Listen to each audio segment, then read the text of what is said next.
British researchers have proposed a new theory for the origins of Stonehenge. It may have started as a giant burial ground for elite families around 3000 BC. New studies of cremated human remains excavated from the site suggest that about 500 years before the Stonehenge we know today was built, a larger stone circle was erected at the same site as a community graveyard, researchers said Saturday. These were men, women, children, so presumably family groups, University College London professor Mike Parker Pearson, who led the team, said.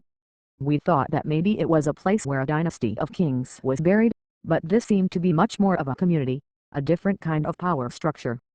Parker Pearson said archaeologists studied the cremated bones of 63 individuals, and believed that they were buried around 3000 BC. The location of many of the cremated bodies was originally marked by bluestones, he said.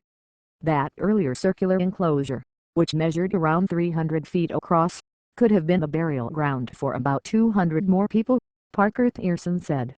The team, which included academics from more than a dozen British universities, also put forth some theories about the purpose of the second Stonehenge, the monument still standing in the countryside in southern England today. Various theories have been proposed about Stonehenge, including that it was a place for Druid worship, an observatory for astronomical studies, or a place of healing, built by early inhabitants of Britain who roamed around with their herds. Parker Pearson said the latest study suggested that Stonehenge should be seen less a temple of worship than a kind of building project that served to unite people from across Britain.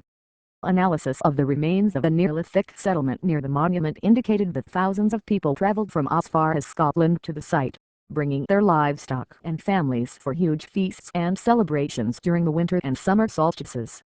The team studied the teeth of pigs and cattle found at the builders' camp, and deduced that the animals were mostly slaughtered around 9 months or 15 months after their spring births. That meant they were likely eaten in feasts during the midwinter and midsummer, Parker Pearson said. We don't think the builders were living there all the time. We could tell that by when they were killing the pigs, they were there for the solstices, he said. The researchers believe that the builders converged seasonally to build Stonehenge, but not for very long, likely over a period of a decade or so.